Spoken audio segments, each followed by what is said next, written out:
আগামীতে আমরা যদি দেশ পরিচালনার সুযোগ পাই, ওই এলাকার যিনি কাউন্সিলর হবেন, যিনি মেয়র থাকবেন, এমপি যিনি হবেন, বৎসরে 4 বার তাদেরকে এই নদীর পানিতে গোসল করানো হবে। 3 মাস পর পর নদীর পানিতে গোসল করবেন। কারো জানা থাকবে না কোন দিন সেই ডেট, একই ডেটে সবাই না, ভিন্ন ভিন্ন ডেটে। কাজে এই নদীর পানিকে মুক্তার মতো পরিষ্কার রাখতে তারা বাধ্য হবে। যেই মেয়র, যেই জনপ্রতিনিধি এই দায়িত্ব পালনে ব্যর্থ হবেন, তাকে বরখাস্ত করা হবে। সমাজকে অসুস্থ রেখে কিসের মাতব্বরি আর তোমার নেতাগিরি? সমাজের দায়িত্ব যিনি পালন করতে পারবেন চৌকিদার হিসাবে, তার হাতেই সম্মানের চাবি তুলে দেওয়া হবে ইনশাআল্লাহ। 5 বছরে একবার এসে দিনে রাত্রে 24 ঘন্টা 2 হাত দিয়ে শুধু সালাম দিয়ে যাবেন। বাজারে টুপির দাম বাড়ায় দিবেন, তসবিগুলা হাতের মাঝে ঝুলবে, ওয়াক্তে বেওয়াক্তে নামাজ পড়া শুরু করবেন, জিতা বাপেরও কবর জিয়ারত করবেন। এগুলা বাদ দেন। আপনি যদি আল্লাহকে ভয় করেন, নির্দিষ্ট কোনো ধর্ম যদি আপনি সম্মান করেন, অনুসরণ করেন, আপনি সারাটা বছর করেন। ওই রকম ইলেকশন আসলে মানুষের নরম অনুভূতিকে পুঁজি করার জন্য আপনি এই সময় কেন?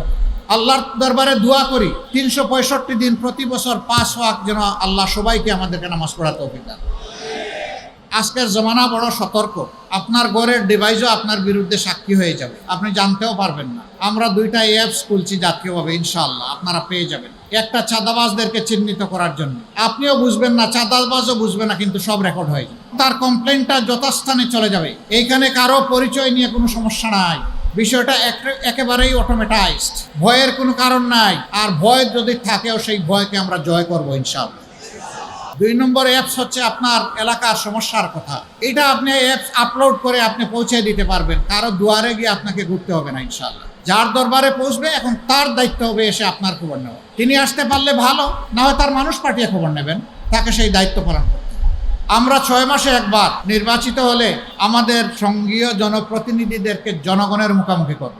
তারা খোলা মনে জানতে চাইবেন তাদের অধিকার কোথায় লঙ্ঘন করা হয়েছে, কেন করা হয়েছে, কেন তাদের এই দাবিটা মানা হচ্ছে না, সমস্যা কোথায়, দেরি হচ্ছে কেন, অথবা হচ্ছে না কেন, এটা জানার অধিকার তাদের থাকবে। আমরা ইশতেহারে যে সমস্ত কথা বলবো এগুলোর সম্পর্কে জানার অধিকার থাকবে এই কারণে যে আমরা কারো নিজের বাপের টাকায় এই দেশ চালাবো না।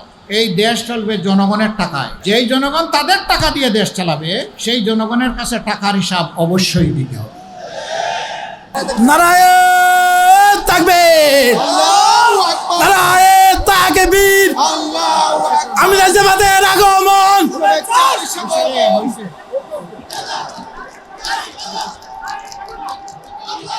প্রিয় ভাই ও বোনেরা, আসসালামু আলাইকুম ওয়া রাহমাতুল্লাহ। কেমন আছেন আপনারা? আলহামদুলিল্লাহ রাব্বিল আলামিন, ওয়াসসালাতু ওয়াসসালামু আলা রাসূলিহিল কারীম ওয়া আলা আলিহি ওয়া সাহবিহি ওয়া আহলি বাইতি আজমাইন।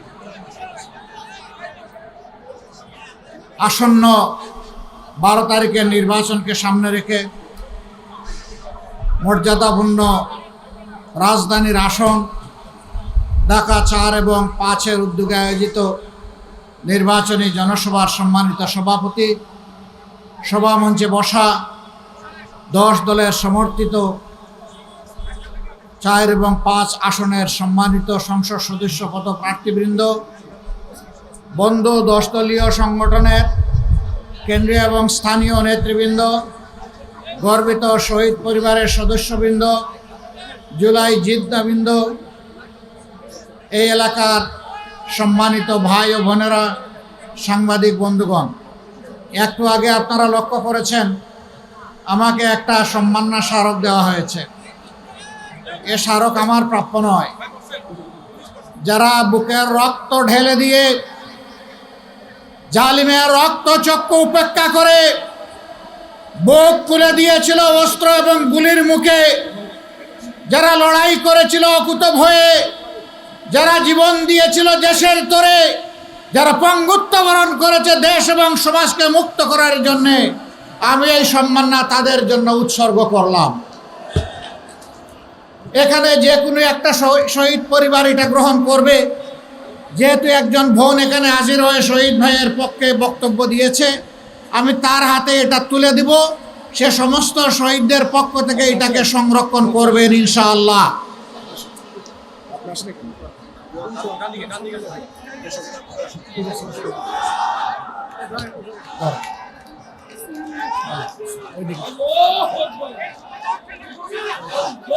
ঠিক আছে, এটা একটু উঠায় দেন।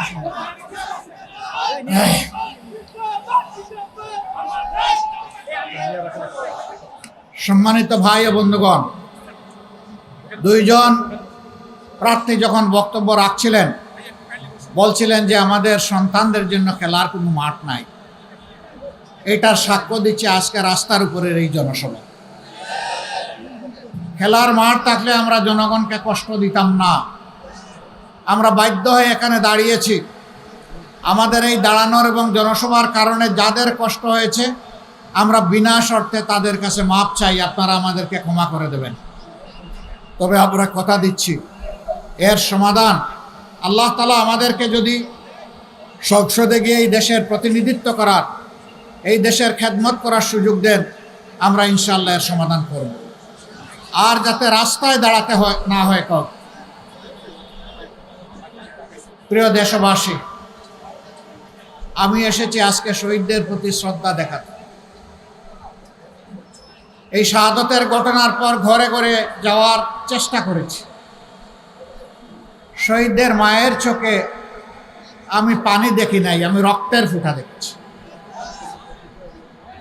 কারণ তার সন্তানের রক্ত ঝরানো এই এলাকা। আমি আমার যুবতী বোনটির কোণে, চোখের কোণে ওরকম রক্তের ফোঁটা দেখেছি।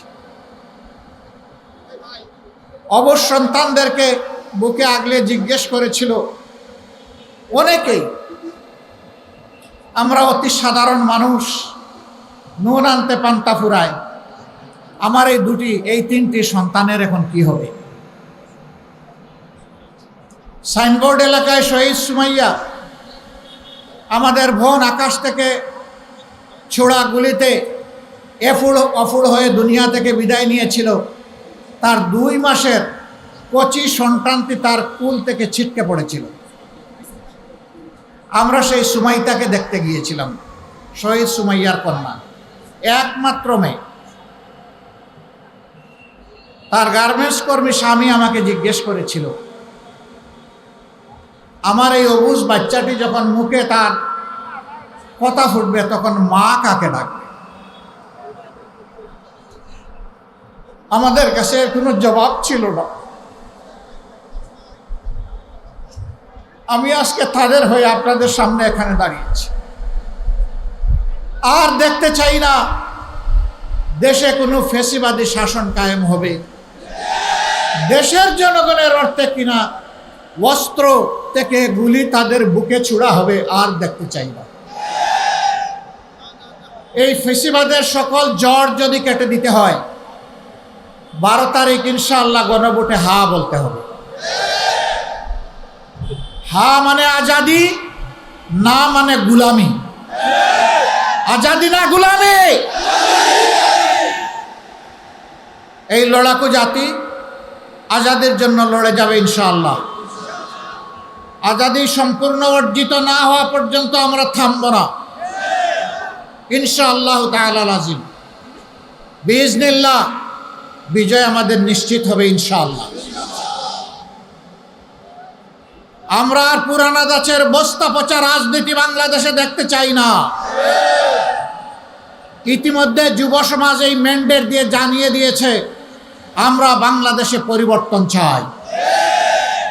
আমরা মানবিক রাজনীতি চাই, দুর্নীতিমুক্ত বাংলাদেশ চাই, ফ্যাসিবাদের ছায়া মুক্ত বাংলাদেশ চাই, আধিপত্যবাদ মুক্ত বাংলাদেশ চাই। সম্মানিত ভাইয়েরা, যারা জনগণের এই দাবি বুঝতে পারে না, জনগণের বুকের ভাষা বুঝে না, ইনশাআল্লাহ বাংলাদেশের সংগ্রামী জনগণ আগামী 12 তারিখ তাদেরকে বুঝিয়ে দেবে।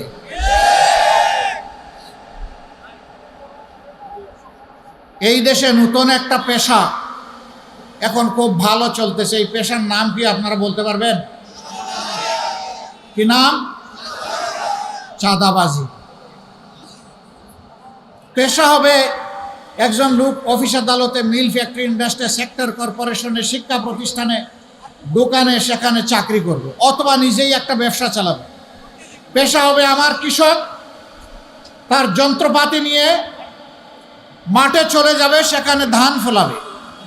সেখানে ফল বীজ লাগাবে, সেখানে গাছ লাগাবে। পেশা হবে একজন শিক্ষিত যুবক, শিক্ষিত হয়ে টেক বেস মেরিটোক্রেসির বাংলাদেশ গড়বে, এইটা হবে পেশা। কিন্তু নতুন পেশার জন্ম হয়েছে, তার নাম চাঁদাবাজি।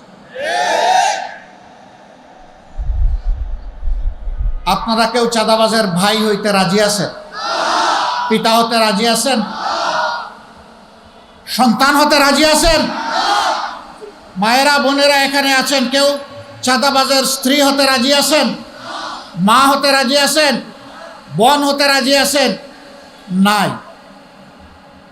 আজকের এই জনসভা থেকে আমরা যারা এই পেশায় যুক্ত তাদেরকে অনুরোধ করব, ভালো পথে ফিরে আসুন। আমরা আপনাদের হালাল রুজির জন্য জায়গা করে দেব ইনশাআল্লাহ। অন্য 10 জন যেভাবে সম্মানের সাথে সম্মানের পেশায় যুক্ত থেকে দায়িত্ব পালন করে পরিবারকেও দেয়, দেশকেও দেয়, আপনিও তাই পালন করবেন এবং আপনিও বাংলাদেশের একজন গর্বিত নাগরিক হবেন।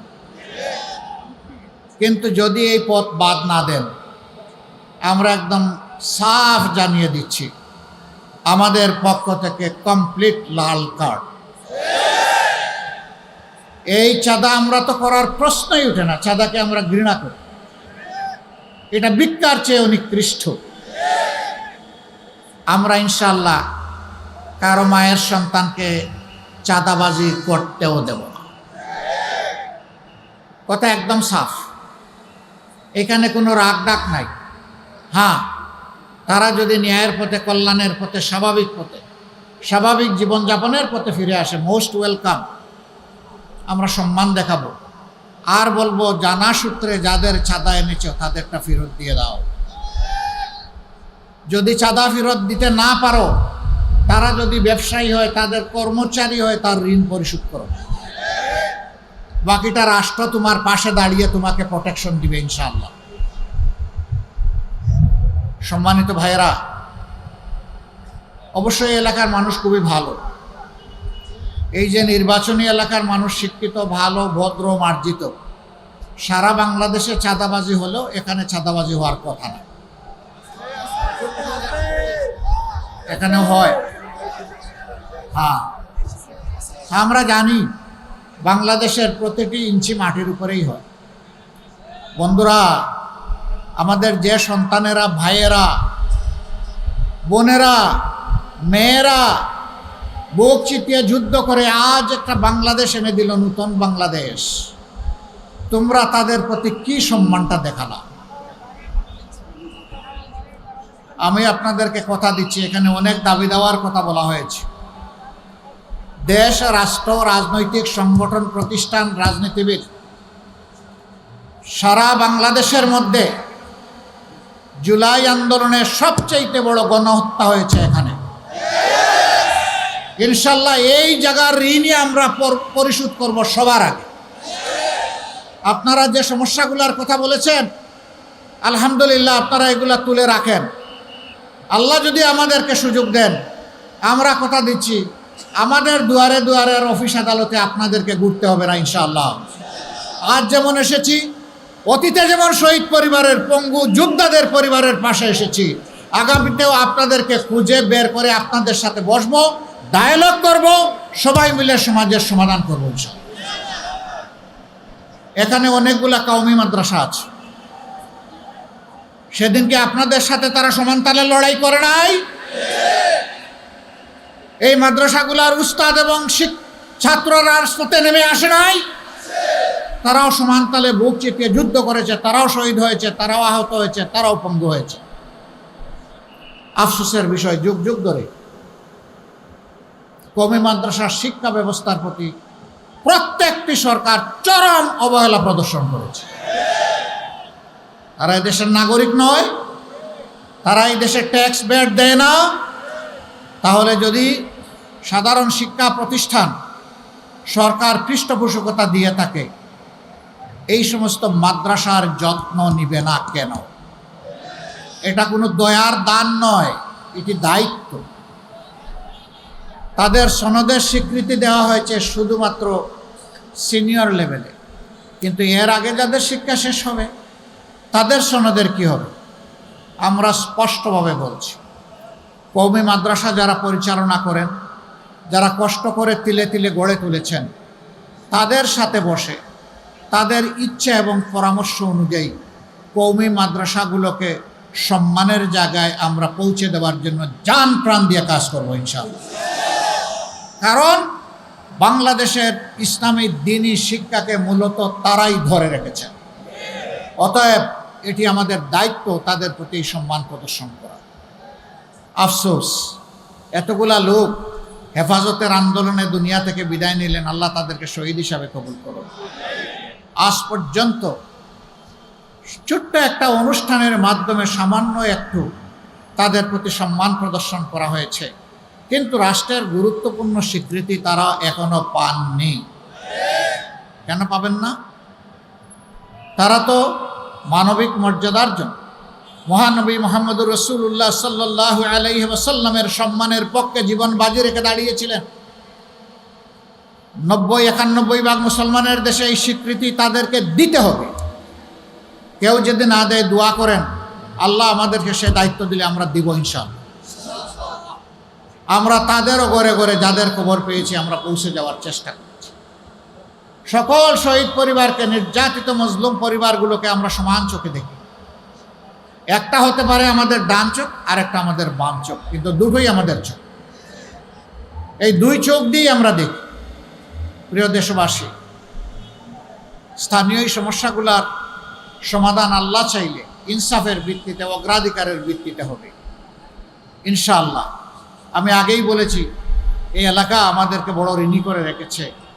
এই ঋণ পরিশোধ করার জন্য আল্লাহ যেন আমাদেরকে সর্বোচ্চ শক্তি দান করে। আমরা সুযোগ পেলে কি করব? এখানে যুবক যারা আছেন তারা একটু হাত তুলেন তো দেখি।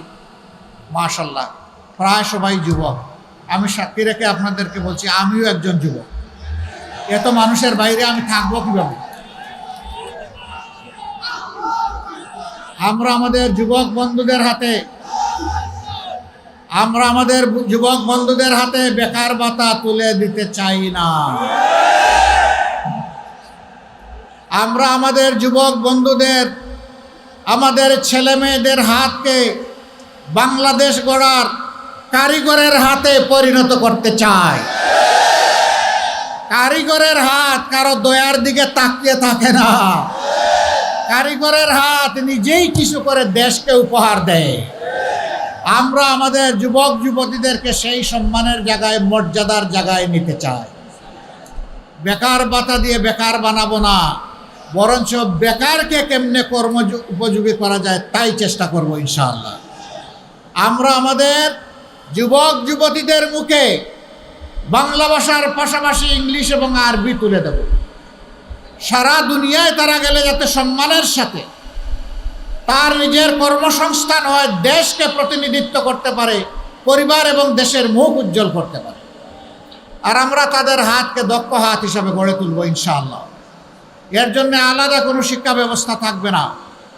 এইটা সাধারণ শিক্ষা, মাদ্রাসা শিক্ষা, আলিয়া শিক্ষা, কওমি শিক্ষা, সব জায়গায় ব্যবস্থা করা হবে ইনশাআল্লাহ। মাদ্রাসা কিছু কিছু ব্যাপারে তারা এগিয়ে আছেন, তাদের আয়াসটা, পরিশ্রমটা তাদের কম হবে। স্কুল কলেজ ইউনিভার্সিটিতে একটু বেশি হবে, কঠিন হতে পারে, কিন্তু এটা অসম্ভব নয় ইনশাআল্লাহ। এটা বাস্তবায়িত হবে।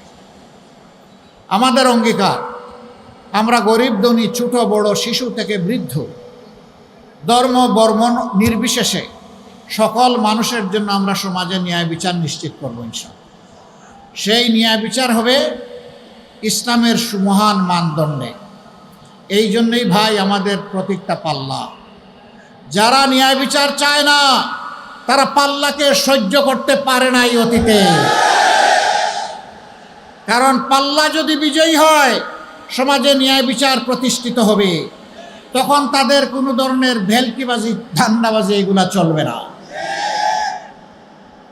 মহান আল্লাহর দরবারে দোয়া করি, আমরা যে ন্যায় ইনসাফের সমাজের স্বপ্ন দেখি, জনগণকে আমরা যে ন্যায় ইনসাফের গল্প শোনাচ্ছি, হে আল্লাহ তুমি আমাদেরকে তৌফিক দাও, আমরা যেন সেই আমানতের ভার বহন করতে পারি।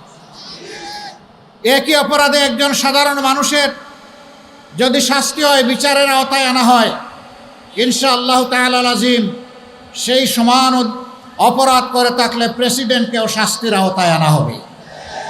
এটা দেখা হবে না হু শি অর হি ইজ, তিনি কে এটা দেখা হবে না, দেখা হবে তিনি অপরাধ করেছেন কিনা।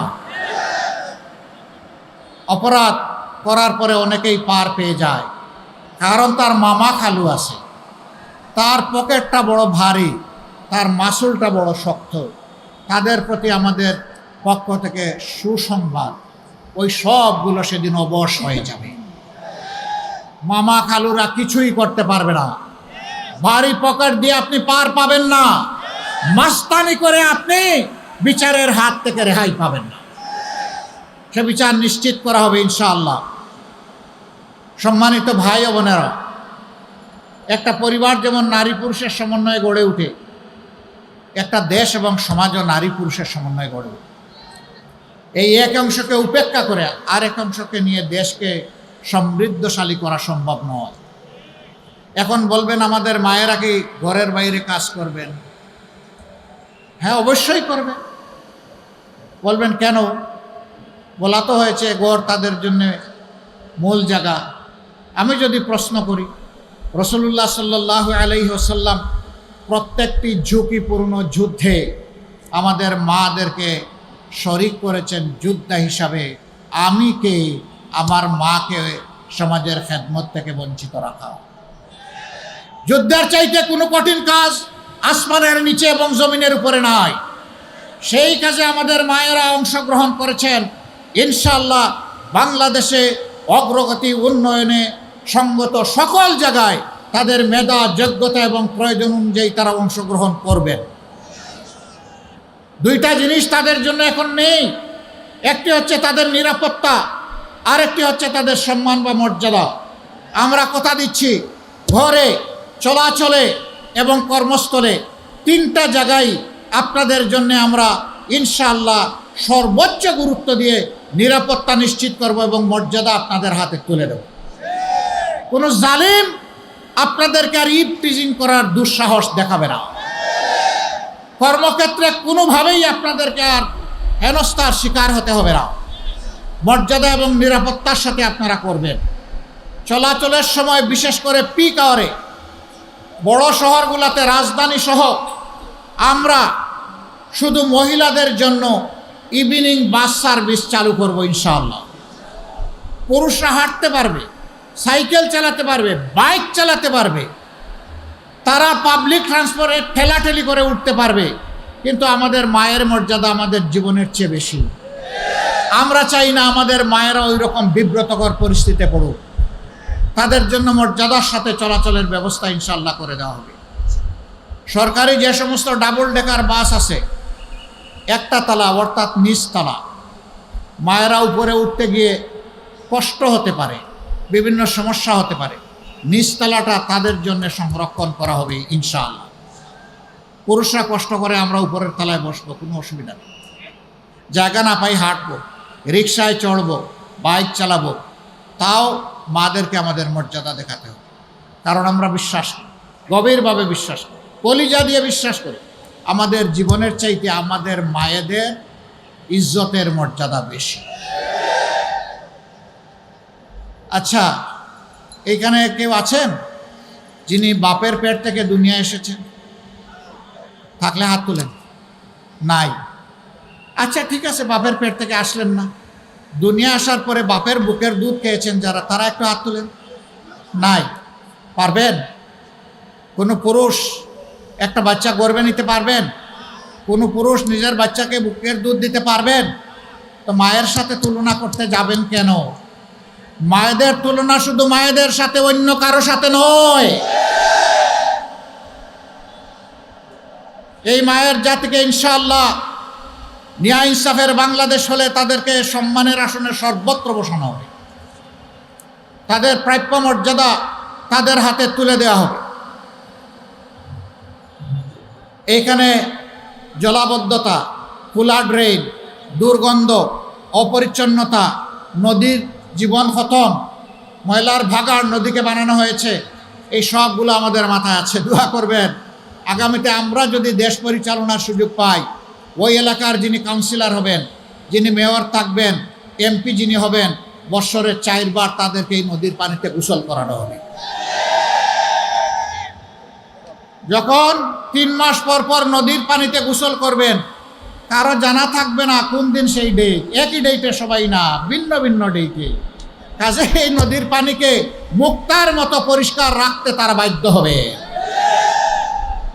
যেই মেয়র, যেই জনপ্রতিনিধি এই দায়িত্ব পালনে ব্যর্থ হবেন, তাকে বরখাস্ত করা হবে। সমাজকে অসুস্থ রেখে কিসের মাতব্বরি আর তোমার নেতাগিরি? সমাজের দায়িত্ব যিনি পালন করতে পারবেন চৌকিদার হিসাবে, তার হাতেই সম্মানের চাবি তুলে দেওয়া হবে ইনশাআল্লাহ। সম্মানিত ভাইয়েরা, এইভাবে জনপ্রতিনিধি হয়ে 5 বছরে একবার এসে দিনে রাত্রে 24 ঘন্টা 2 হাত দিয়ে শুধু সালাম দিয়ে যাবেন, বাজারে টুপির দাম বাড়ায় দিবেন, তসবিগুলা হাতের মাঝে ঝুলবে, ওয়াক্তে বেওয়াক্তে নামাজ পড়া শুরু করবেন, জিতা বাপেরও কবর জিয়ারত করবেন, এগুলা বাদ দেন, এগুলা মানানসই না। হ্যাঁ, আপনি যদি আল্লাহকে ভয় করেন, নির্দিষ্ট কোনো ধর্ম যদি আপনি সম্মান করেন, অনুসরণ করেন, আপনি সারাটা বছর করেন। ওই রকম ইলেকশন আসলে মানুষের নরম কোনো অনুভূতিকে পুঁজি করার জন্য আপনি এই সময় কেন? আল্লাহর দরবারে দোয়া করি 365 দিন প্রতি বছর 5 ওয়াক্ত যেন আল্লাহ সবাইকে আমাদেরকে নামাজ পড়ার তৌফিক দান, রমজান মাসে রোজার হক আদায় করার তৌফিক দান করেন, মদ থেকে, জুয়া থেকে, সন্ত্রাস থেকে প্রত্যেকটা মানুষকে আল্লাহ বেঁচে থাকার তৌফিক দান করুন। সম্মানিত বন্ধুগণ, কথা আমি এখানেই শেষ করতে যাচ্ছি। তার আগে আপনাদেরকে আমি আবারও বলবো, হা মানে আজাদি, না মানে গুলামি। 12 তারিখ হা হবে না না হবে? আর একটু জোরে বলেন, হা হবে না না হবে? যারা নার চিন্তা লুকে লুকে করছে, তাদের ভিতর কেঁপে উঠুক, সেই রকম করে হা বলেন, হা না না। মোবারকবাদ। প্রত্যেকটি ঘরে ঘরে জনে জনে হায়ের আওয়াজ তুলতে হবে ইনশাআল্লাহ। আমাদের সন্তানেরা তারই আওয়াজ দিয়ে গেছে, উই ওয়ান্ট জাস্টিস। সেই ন্যায় বিচারের জন্যই হা, শহীদদের রক্তের প্রতি সম্মান দেখানোর জন্য হা, জুলাই যোদ্ধাদের প্রতি সম্মান দেখানোর জন্য হা, 47, 71, 24-এ যারা লড়াই করেছেন তাদের প্রতি সম্মান দেখানোর নাম হচ্ছে হা। সম্মানিত ভাইয়েরা, তারপরে 10টা দল আমরা একত্রিত হয়েছি। আমরা এক দল হিসাবে ময়দানে আসে নাই। কেন 10 দল একত্রিত হলাম? আমরা 10-এ মিলেই দেশটাকে গড়তে চাই। এমনকি নির্বাচনে আমরা বিভিন্ন পক্ষ এখন প্রতিদ্বন্দ্বিতা করছি। সবার প্রতি অনুরোধ, যুক্তির মাধ্যমে, শান্তিপূর্ণ কর্মসূচির মাধ্যমে আপনি ভোটারদের কাছে যান, কিন্তু কেউ কোথায় গায়ের জোর দেখানোর চেষ্টা করবেন না। আজকের জমানা বড় সতর্ক। আপনার ঘরের ডিভাইসও আপনার বিরুদ্ধে সাক্ষী হয়ে যাবে, আপনি জানতেও পারবেন না। আমরা 2টা অ্যাপস খুলছি জাতীয়ভাবে, ইনশাআল্লাহ আপনারা পেয়ে যাবেন। একটা চাঁদাবাজদেরকে চিহ্নিত করার জন্য, আপনিও বুঝবেন না, চাঁদাবাজও বুঝবে না, কিন্তু সব রেকর্ড হয়ে যাবে এবং তার কমপ্লেনটা যথাস্থানে চলে যাবে। এইখানে কারো পরিচয় নিয়ে কোনো সমস্যা নাই, বিষয়টা একেবারেই অটোমেটাইজড, ভয়ের কোনো কারণ নাই। আর ভয় যদি থাকেও, সেই ভয়কে আমরা জয় করব ইনশাআল্লাহ। 2 নম্বর অ্যাপস হচ্ছে আপনার এলাকার সমস্যার কথা। এটা আপনি অ্যাপস আপলোড করে আপনি পৌঁছে দিতে পারবেন, কারো দুয়ারে গিয়ে আপনাকে ঘুরতে হবে না ইনশাআল্লাহ।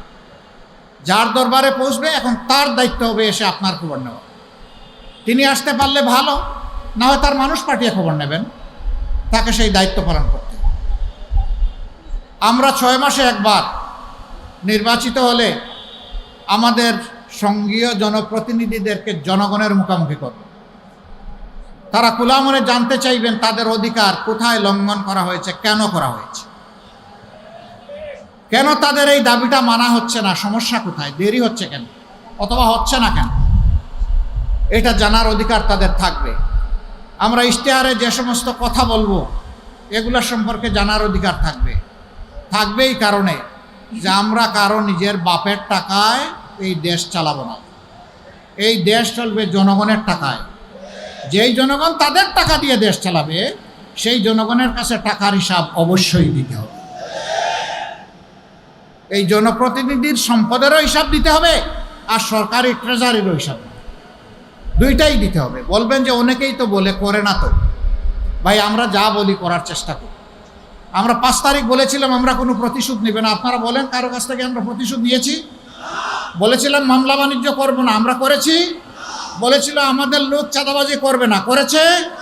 বলেছিলাম যে কারো ইজ্জতের পর হাত দিবে না, দিয়েছে? আমরা কথা যখন আজ রেখেছি, কালও রাখবো ইনশাআল্লাহ। আর যারা এখনই রাখতে পারছে না, আমি আল্লাহর দুহাই দিয়ে বলি, এদেরকে মোটেই বিশ্বাস করবেন না। আজই রাখতে পারে না, কালকে রাখবে কিভাবে? আমি জানি বাংলাদেশের মানুষ সচেতন। কে আসল মানুষ আর কে বেজাল মানুষ, বাংলাদেশের জনগণ এটা বুঝে। আসুন 12 তারিখ এই 10 দলের যাকে যেখানে আমরা প্রতিনিধি হিসাবে দিয়েছি সংসদে প্রতিনিধিত্ব করার জন্য, আপনারা সেই ন্যায় ইনসাফের পক্ষে অবস্থান গ্রহণ করুন, আজাদির পক্ষে অবস্থান গ্রহণ করুন, গণমানুষের পক্ষে, কোনো দল গোষ্ঠীর পক্ষে না। আসুন অবস্থান গ্রহণ করুন। আমরা বলেছি আমরা জামাতে ইসলামের বিজয় চাই না, আমরা জনগণের বিজয় চাই। জনগণের বিজয় হলেই আমাদের বিজয়, আলহামদুলিল্লাহ। সেই বিজয়টা আমরা চাচ্ছি। এবার আমি 2টি আসনের 2জন ভাইয়ের হাতে 10 দলের পক্ষ থেকে আমরা ইনসাফের প্রতীক দাঁড়িপাল্লা তুলে দিচ্ছি। এখানে অন্যান্য দলের যারা আছেন তাদেরকেও মেহরবানি করে একটু সামনে আসার জন্য আমি অনুরোধ করব। যে আমরা প্রথমে আসেন, আপনি আগে আসবেন, এদিকে আসেন। আমার একটু সরব নাকি আগে জায়গা দেব। আমার পাশেই দাঁড়িয়ে আছেন সৈয়দ জাইনুল আবেদিন। তিনি ঢাকা 4 আসনের 10 দলের পক্ষ থেকে ইনশাআল্লাহ আগামী নির্বাচনী লড়াইয়ে নেতৃত্ব দিবেন। আমরা আপনাদের সকলের পক্ষ থেকে, তুমি হাত বাড়াইও, সকলের পক্ষ থেকে আমরা তার হাতে ইনসাফের প্রতীক দাঁড়িপাল্লা তুলে দিলাম। আপনারা দাঁড়িপাল্লার পক্ষে থাকবেন? দাঁড়িপাল্লার বিজয় নিয়ে 12 তারিখ আপনারা ইনশাআল্লাহ সবাই ফিরবেন। কোনো চোর ডাকাত যাতে আপনাদের ভোটের ক্ষতি সাধন করতে না পারে, আপনারা পাহারাদারি করবেন ইনশাআল্লাহ। আপনাদেরকে মোবারকবাদ। এরপরে আমরা প্রতীক তুলে দিচ্ছি 5 আসনের আমাদের সংসদ সদস্য পদপ্রার্থী 10 দলের পক্ষ থেকে আমাদের ভাই জনাব কামাল হুসাইন, তার হাতে আমরা ইনসাফের প্রতীক দাঁড়িপাল্লা তুলে দিলাম।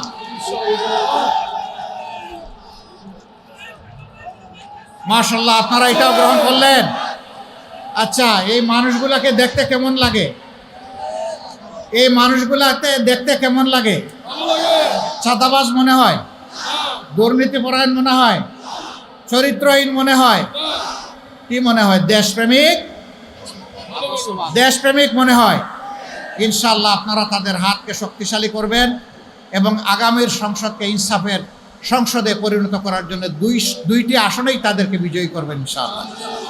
এই এলাকার সমস্ত ভাই বোনদের কাছে আমাদের এই আবেদন, আপনারা ইনশাআল্লাহ আশা করি আমাদের পাশে থাকবেন, সাথে থাকবেন, লড়ে যাব একসাথে, আজাদি ছিনিয়ে আনবো একসাথে ইনশাআল্লাহ। আপনারা গিয়ে বসে। সম্মানিত ভাইয়েরা এবং আমার বোনেরা, আপনারা কষ্ট করে এসেছেন, দীর্ঘক্ষণ সময় দিয়েছেন, আমরা গভীর কৃতজ্ঞতা জানাচ্ছি। আমরা শুনতে পাচ্ছি কেউ কেউ নিজেদের হেরে যাওয়ার ভয়ে বাঁকা অন্ধকার গলিপথে চলতে পারেন। আমরা নির্দিষ্ট কোনো দলকে বলছি না, ব্যক্তিকেও বলছি না। আমরা আশা করব জুলাইয়ের চেতনাকে উপলব্ধি করে এগুলা থেকে সরে আসবেন। যদি না আসেন, মনে রাখবেন জুলাই যোদ্ধারা, যুবক যুবতীরা ঘুমায় যায়নি। তাদের প্রথম কাজটা করেছে, দ্বিতীয় কাজের জন্য তারা এখন প্রস্তুত। তাদের বুটে কেউ হাত দেবেন না, হাত দিলে আগুন জ্বলবে। ওই স্লোগান শেষ। সন্ত্রাসীরা বলতো আমার বুট আমি দেব, তোমারটাও আমি দেব। ওই দিন এখন শেষ। আপনারটা আপনি দেন, আমারটা আমি দেব। এবার তাই হবে ইনশাআল্লাহ। প্রশাসনের প্রতি আমাদের অনুরোধ, সমান চোখে দেখবেন, কোনো বৈষম্য করবেন না, মাঠ সমতল করে দেবেন। আজকের এই আয়োজনকে সার্থক সফল করার জন্য প্রশাসন সহ যারা যেখানে যতটুকু সহযোগিতা করেছেন আমরা তাদের সকলকে মোবারকবাদ জানাই। আসুন, একটা মুক্ত বাংলাদেশ, একটা নতুন বাংলাদেশ, একটা যুবক যুবতীদের প্রত্যাশার বাংলাদেশ, আগামীর প্রজন্মের জন্য একটি নিরাপদ বাংলাদেশ, মা বোনদের জন্য একটি নিরাপদ এবং মর্যাদার বাংলাদেশ হাতে তুলে দেওয়ার জন্য আমরা লড়ে যাই। আল্লাহ তাআলা 12 তারিখে এই বিজয় দানের মধ্য দিয়ে বাংলাদেশকে নতুন একটা মোড়কে আমাদের সামনে উপস্থাপন করুন, সেই দোয়া করে আপনাদের সবাইকে ধন্যবাদ, কৃতজ্ঞতা জানিয়ে আজকের মতো এখানেই বিদায় নিচ্ছি। আসবো, যেমন অতীতে এসেছি বারবার ফিরে আসবো, আপনাদের পাশে থাকবো ইনশাআল্লাহ। আসসালামু আলাইকুম ওয়া রাহমাতুল্লাহ।